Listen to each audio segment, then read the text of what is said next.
আসসালামু আলাইকুম। আপনাদের সবাইকে স্বাগত জানাচ্ছি এখনকার আন্তর্জাতিক সংবাদে। শুরুতেই সংবাদ শিরোনাম।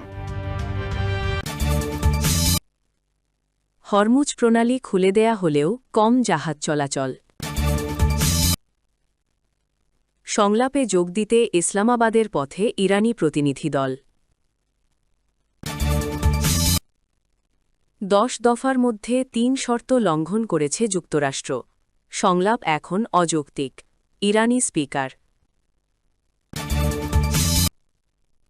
হরমুজ প্রণালীতে মাইন এড়িয়ে জাহাজ চলাচলের জন্য নতুন মানচিত্র প্রকাশ ইরানের।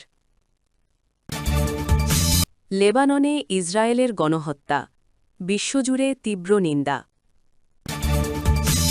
এতক্ষণ শুনছিলেন সংবাদ শিরোনাম, এখন বিস্তারিত।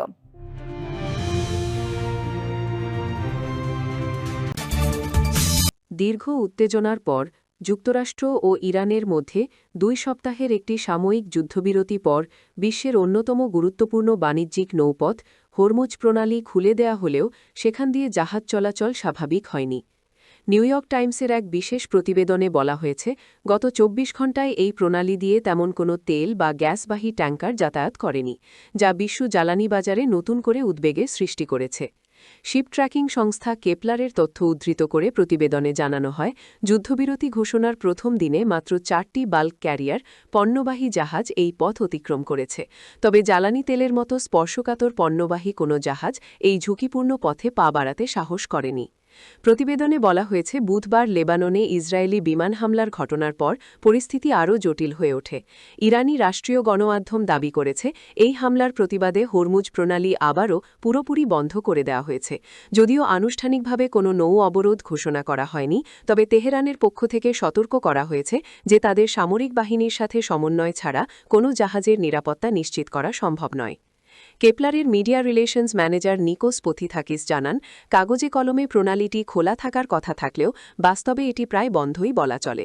কোম্পানিগুলো তাদের মূল্যবান জাহাজ ও ক্রুয়ের নিরাপত্তা নিয়ে চরম শঙ্কিত। মার্কিন প্রেসিডেন্ট ডোনাল্ড ট্রাম্পের মধ্যস্থতায় পাকিস্তানে এই যুদ্ধবিরতি চুক্তি স্বাক্ষরিত হয়েছিল, কিন্তু জ্বালানি তেলের সরবরাহ স্বাভাবিক না হওয়ায় ট্রাম্প প্রশাসন রাজনৈতিকভাবে চাপের মুখে রয়েছে। যুক্তরাষ্ট্রে জ্বালানি তেলের দাম কমানোর জন্য এই নৌপথটি খুলে দেয়া ছিল ট্রাম্পের অন্যতম প্রধান লক্ষ্য। বিশ্লেষকদের মতে, ইরান এই প্রণালীটিকে দরকষাকষি হাতিয়ার হিসেবে ব্যবহার করছে, যাতে তারা যুক্তরাষ্ট্রের কাছ থেকে আরও বেশি ছাড় আদায় করতে পারে।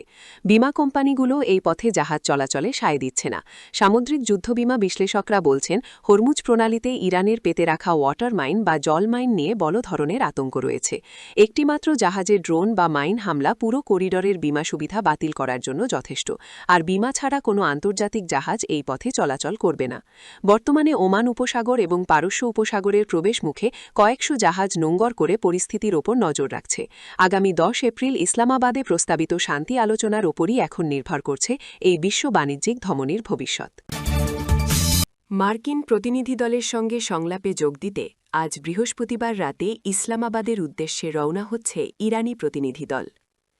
পাকিস্তানে নিযুক্ত ইরানি রাষ্ট্রদূত রেজা আমিরি মোগাদাম সামাজিক যোগাযোগ মাধ্যম এক্সে পোস্ট করা এক বার্তায় নিশ্চিত করেছেন এ তথ্য।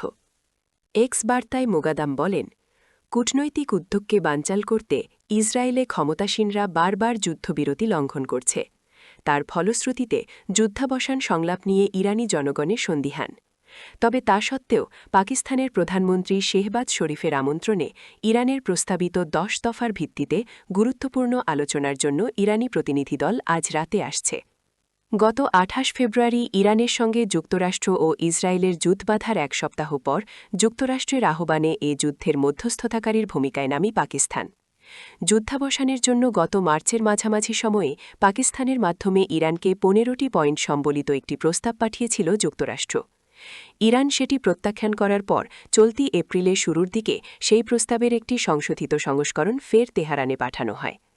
নতুন প্রস্তাবে যুদ্ধ থামানোর জন্য 2 স্তরের পরিকল্পনার উল্লেখ করা হয়েছে। প্রথম স্তরে ইরান, যুক্তরাষ্ট্র ও ইসরায়েল 45 দিনের যুদ্ধবিরতিতে যাবে এবং এই বিরতির সময়েই আলাপ আলোচনা ও কূটনীতির ভিত্তিতে স্থায়ী যুদ্ধবিরতির পথ বের করা হবে। সংশোধিত প্রস্তাব পর্যালোচনা করে 45 দিনের পরিবর্তে 14 দিনের যুদ্ধবিরতি প্রস্তাব করে ইরান। সেই সঙ্গে মার্কিন প্রস্তাবের পাল্টায় যুক্তরাষ্ট্রকে 10 দফা দাবি সম্বলিত একটি প্রস্তাবনাও পাঠায়। পাকিস্তানের মাধ্যমে সেই প্রস্তাব ইতোমধ্যেই ওয়াশিংটনকে হস্তান্তর করা হয়েছে। এই দুই প্রস্তাবের উপর ভিত্তি করেই ইসলামাবাদে সংলাপের আয়োজন করা হয়েছে। গত বুধবার পাকিস্তানের প্রধানমন্ত্রী সামাজিক যোগাযোগ মাধ্যম এক্সে পোস্ট করা এক বার্তায় সংলাপের জন্য আগামী 10 এপ্রিল যুক্তরাষ্ট্র ও ইরানি প্রতিনিধি দলকে ইসলামাবাদে আসার আমন্ত্রণও জানিয়েছেন। সংলাপে ইরানি প্রতিনিধি দলের নেতৃত্বে আছেন ইরানের পার্লামেন্টের স্পিকার মোহাম্মদ বাঘের গালিবাফ। এদিকে গতকাল এক ব্রিফিংয়ে হোয়াইট হাউসের প্রেস সেক্রেটারি ক্যারোলিন লেভি জানিয়েছেন, যুক্তরাষ্ট্রের ভাইস প্রেসিডেন্ট জে.ডি. ভ্যান্সের নেতৃত্বে মার্কিন প্রতিনিধি দল শীঘ্রই ইসলামাবাদে রওনা হবে। ইরানের প্রস্তাবিত 10 দফা শান্তি প্রস্তাবের 3টি গুরুত্বপূর্ণ শর্ত যুক্তরাষ্ট্র লঙ্ঘন করেছে বলে অভিযোগ করেছেন দেশটির পার্লামেন্ট স্পিকার মোহাম্মদ বাঘের গালিবাফ। বুধবার 8 এপ্রিল এক বিবৃতিতে তিনি জানান, আলোচনার মূল ভিত্তিগুলোই যেখানে লঙ্ঘিত হয়েছে সেখানে যুক্তরাষ্ট্রের সঙ্গে বর্তমান পরিস্থিতিতে দ্বিপাক্ষিক যুদ্ধবিরতি বা আলোচনা বজায় রাখা অযৌক্তিক। সামাজিক যোগাযোগ মাধ্যম এক্সে সাবেক টুইটারে দেওয়া এক পোস্টে গালিবাফ বলেন, যুক্তরাষ্ট্রের প্রতি ইরানের দীর্ঘদিনের যে গভীর ঐতিহাসিক অবিশ্বাস রয়েছে তা তাদের বারবার প্রতিশ্রুতি ভঙ্গের কারণেই তৈরি হয়েছে। দুর্ভাগ্যবশত আবারও সেই একই ঘটনার পুনরাবৃত্তি ঘটছে। তিনি উল্লেখ করেন, খোদ মার্কিন প্রেসিডেন্ট ইরানের 10 দফা প্রস্তাবকে আলোচনার জন্য একটি কার্যকর ভিত্তি হিসাবে অভিহিত করেছিলেন। কিন্তু আলোচনা শুরুর আগেই অন্তত 3টি গুরুত্বপূর্ণ ধারা লঙ্ঘন করা হয়েছে। লঙ্ঘিত 3টি প্রধান শর্ত: 1. লেবাননে যুদ্ধবিরতি লঙ্ঘন। গালিবাফ অভিযোগ করেন, শান্তি প্রস্তাবের অন্যতম শর্ত ছিল লেবাননসহ সব অঞ্চলে অবিলম্বে যুদ্ধবিরতি কার্যকর করা, কিন্তু যুক্তরাষ্ট্র এই প্রতিশ্রুতি রক্ষা করেনি। পাকিস্তানের প্রধানমন্ত্রীও এই যুদ্ধবিরতির প্রয়োজনীয়তার কথা স্পষ্টভাবে উল্লেখ করেছিলেন। 2. ইরানের আকাশসীমা লঙ্ঘন। সম্প্রতি ইরানের ফার্স প্রদেশের লার শহরে একটি মার্কিন ড্রোন অনুপ্রবেশের পর সেটিকে ভূপাতিত করা হয়। গালিবাফ একে ইরানের সার্বভৌমত্ব ও শান্তি প্রস্তাবের আকাশসীমা সংক্রান্ত শর্তের সরাসরি লঙ্ঘন বলে অভিহিত করেছেন। 3. ইউরেনিয়াম সমৃদ্ধকরণে উঠা। প্রস্তাবের 6ষ্ঠ ধারায় ইরানের ইউরেনিয়াম সমৃদ্ধকরণের অধিকারের স্বীকৃতি ছিল, কিন্তু যুক্তরাষ্ট্র পরবর্তীতে সেই অধিকার অস্বীকার করে শর্ত ভঙ্গ করেছে বলে জানান তিনি। এর আগে পাকিস্তানের মধ্যস্থতায় মঙ্গলবার 7 এপ্রিল মার্কিন প্রেসিডেন্ট ডোনাল্ড ট্রাম্প ইরানের সঙ্গে 2 সপ্তাহের যুদ্ধবিরতির ঘোষণা দিয়েছিলেন। তেহরানের বেঁধে দেওয়া সময়সীমা শেষ হওয়ার মাত্র 2 ঘণ্টা আগে ট্রাম্প ইরানের প্রস্তাবকে কার্যকর বলে মন্তব্য করেছিলেন। এর আগে তিনি হুঁশিয়ারি দিয়েছিলেন যে ইরান যদি হরমুজ প্রণালী খুলে না দেয় ও আলোচনায় না আসে তবে একটি আস্থ সভ্যতা ধ্বংস করে দেওয়া হবে। ইরানের পার্লামেন্ট স্পিকারের এই কঠোর অবস্থানের পর চলমান শান্তি প্রক্রিয়া এবং 2 সপ্তাহের যুদ্ধবিরতির ভবিষ্যৎ নিয়ে আবারও চরম অনিশ্চয়তা তৈরি হল। বিশ্বের অন্যতম গুরুত্বপূর্ণ সমুদ্রপথ হরমুজ প্রণালীতে নৌমাইন বিস্ফোরণের ঝুঁকি এড়াতে বিকল্প রুটের মানচিত্র প্রকাশ করেছে ইরানের Islamic Revolutionary Guard Corps IRGC। সাম্প্রতিক উত্তেজনার প্রেক্ষাপটে বাণিজ্যিক জাহাজগুলোর নিরাপত্তা নিশ্চিত করতে এই পদক্ষেপ নেওয়া হয়েছে বলে জানিয়েছে IRGCর নৌবাহিনী।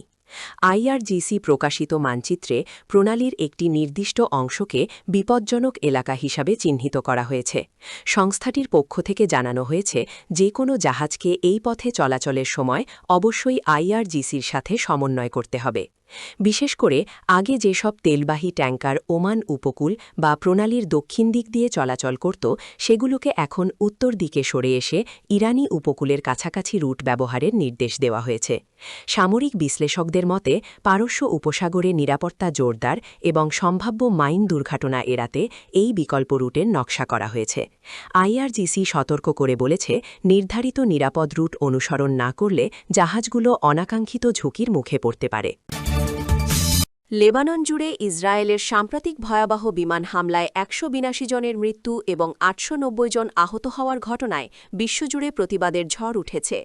গত বুধবারের এই রক্তক্ষয়ী অভিযান কেবল মানবিক বিপর্যয় ডেকে আনেনি, বরং যুক্তরাষ্ট্র, ইসরায়েল এবং ইরানের মধ্যে বিদ্যমান ভঙ্গুর যুদ্ধবিরতিকেও খাদের কিনারে ঠেলে দিয়েছে। আন্তর্জাতিক সম্প্রদায় ইসরায়েলের এই পদক্ষেপকে আন্তর্জাতিক আইনের চরম লঙ্ঘন হিসেবে দেখছে। ফ্রান্স ও যুক্তরাষ্ট্র। ফরাসি প্রেসিডেন্ট ইমানুয়েল ম্যাক্র এই হামলাকে নির্বিচার বলে অভিহিত করেছেন। অন্যদিকে ব্রিটিশ পররাষ্ট্র সচিব ইভেট কুপার লেবাননকে যুদ্ধবিরতির আওতায় আনার দাবি জানিয়েছেন। স্পেন ও ইটালি। স্পেনের প্রধানমন্ত্রী পেদ্রো সানচেজ ইসরায়েলি প্রধানমন্ত্রী নেতানিয়াহুর কর্মকাণ্ডকে অসহনীয় বলে উল্লেখ করেছেন। ইতালির পররাষ্ট্রমন্ত্রী আন্তোনিও তাজানি আশঙ্কা প্রকাশ করে বলেছেন, আমরা লেবাননকে দ্বিতীয় গাজা হতে দিতে পারি না। মুসলিম বিশ্ব। কাতার এই হামলাকে জঘন্য গণহত্যা বলে বর্ণনা করেছে। তুরস্কের পক্ষ থেকে জানানো হয়েছে, নেতানিয়াহু সরকার বিশ্বশান্তি প্রতিষ্ঠার প্রচেষ্টাকে পরিকল্পনাভাবে বাধাগ্রস্ত করছে।